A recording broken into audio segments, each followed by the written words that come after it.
Un jour, j'ai reçu un message de mon fils qui a complètement changé ma vie.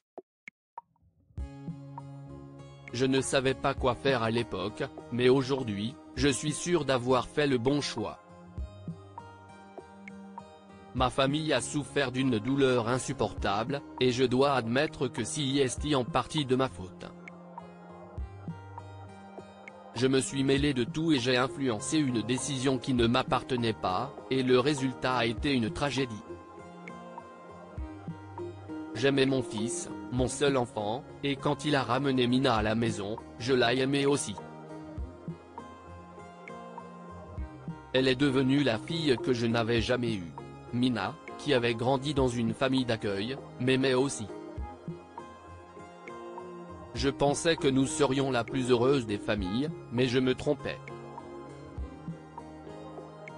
Mina et Fred étaient mariés depuis 8 ans et il n'y avait aucun signe de grossesse, même si je savais qu'ils voulaient tous les deux un enfant. Aussi, lorsque Mina a annoncé qu'elle était enceinte, nous étions tout fous de joie. J'ai commencé à rêver d'un petit enfant, mais tous ces rêves se sont réduits en poussière après le premier rendez-vous de Mina chez le médecin et une série d'examens. Le médecin était inquiet. La tension artérielle de Mina était élevée, a-t-il expliqué. C'était un problème qui pouvait menacer la vie du bébé, ainsi que la sienne. Comme le problème se manifestait déjà si tôt dans la grossesse, le médecin pensait que Mina pourrait ne pas survivre jusqu'à la date prévue pour son accouchement. Il a été brutal en exposant les choix qui s'offraient à Fred et Mina. Il pouvait interrompre la grossesse, et Mina serait immédiatement hors de danger. S'il choisissait de continuer, il y avait 50% de chances qu'elle ou le bébé ne survivent pas. Mina et Fred étaient terrifiés. Fred était catégorique, il ne voulait pas que Mina risque sa vie.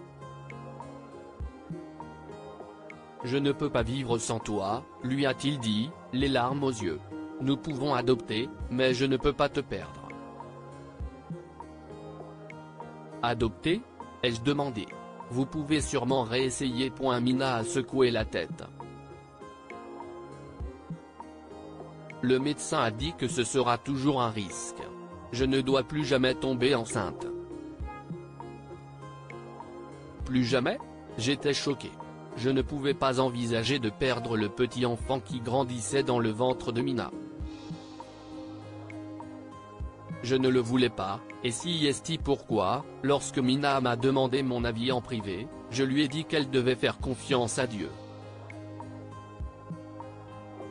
Ce bébé est un test pour notre foi, lui ai-je dit. Je sais au fond de moi que Dieu vous protégera tous les deux. Mina m'a écouté, et bientôt elle a convaincu Fred.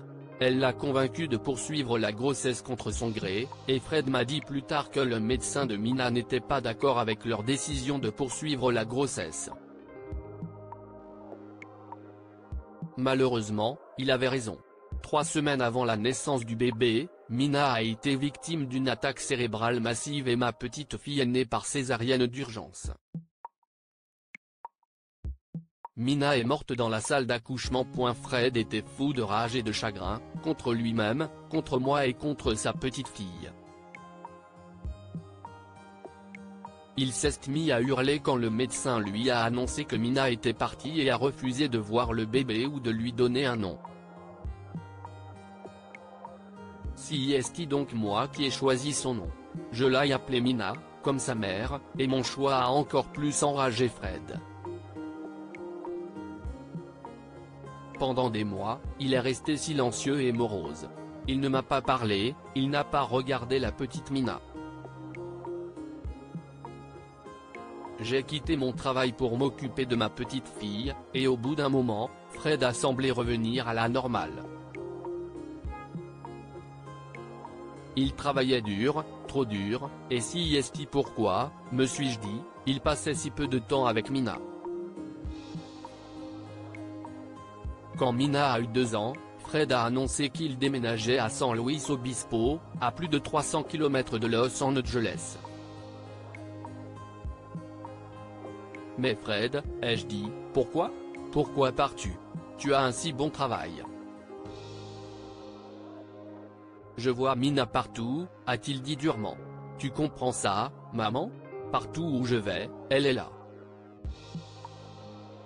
Je déménage pour que nous puissions repartir à zéro. Nous? Tu veux que je vienne aussi? Ai-je demandé avec espoir. Il a ri de colère. Non. Tu restes ici. Je veux que tu saches ce que ça fait de perdre ce que tu aimes le plus, maman, pour que tu saches ce que tu m'as fait. 2 semaines plus tard, il était parti, et il s'est écoulé 3 ans avant que je n'entendais à nouveau parler de lui. J'ai reçu un message de Fred sur mon téléphone, je ne peux plus la regarder, tout ce qu'elle fait me rappelle que j'ai perdu Mina à cause d'elle. Si tu la veux, viens la chercher. Je l'ai laissée à l'arrêt de bus. J'étais abasourdi. J'ai couru vers ma voiture et j'ai conduit comme une folle jusqu'à San Luis Obispo, en priant tout le long du chemin pour retrouver Mina, pour qu'elle soit en sécurité. Cette fois, Dieu a entendu ma prière. J'ai trouvé ma petite fille assise sur le banc d'un arrêt de bus, en pleurs et si effrayée qu'elle s'est mise à crier en me voyant. Je l'ai ramenée à la maison, je l'ai élevée, et il s'est écoulé 20 ans avant que je ne revoie Fred. Mina est devenue une jeune femme adorable et sûre d'elle, dotée d'un esprit brillant et de la beauté de sa mère. J'étais si fier d'elle. Pour elle, j'étais Mama Nana, la mère et la grand-mère réunies.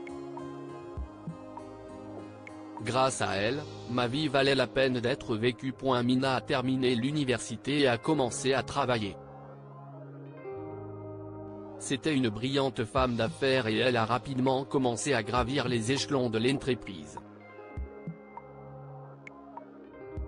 Un jour, quelqu'un a frappé à ma porte. J'ai été choqué de voir qu'un homme que je reconnaissais à peine comme mon fils se tenait là. Fred avait vieilli, et avait l'air ruiné et malheureux. « Maman, a-t-il dit, s'il te plaît, pardonne-moi. » Fred, ai-je chuchoté, que t'est-il arrivé? Oh mon garçon, que t'est-il arrivé? Je lui ai tendu les bras et il s'est mis à sangloter. Je me suis ruiné, maman, et j'ai jeté mon enfant, l'enfant de Mina. Elle ne me pardonnera jamais, jamais. J'ai entendu une voix douce derrière moi qui disait, « Je t'ai pardonné il y a longtemps, papa. » C'était ma douce Mina. Fred l'a regardée et a sursauté. C'était la jumelle de Mina. « Je ne mérite pas ton pardon, » a murmuré Fred. Mina a souri. « Je sais papa, mais je le mérite. » Et si je ne t'avais pas pardonné, je serais restée prisonnière de ma colère et de ma douleur. J'ai vu la compréhension éclairer le visage de Fred. Sa fille avait saisi la véritable valeur du pardon et de la guérison. J'espère qu'un jour prochain, il pourra me pardonner, comme je lui ai pardonné. Que pouvons-nous apprendre de cette histoire? 1. Aussi tentante soit-elle, il y a des décisions que nous ne devrions jamais essayer d'influencer. 2. Le pardon est un baume pour le cœur. Partagez cette histoire avec vos amis. Elle pourrait égayer leur journée et les inspirer.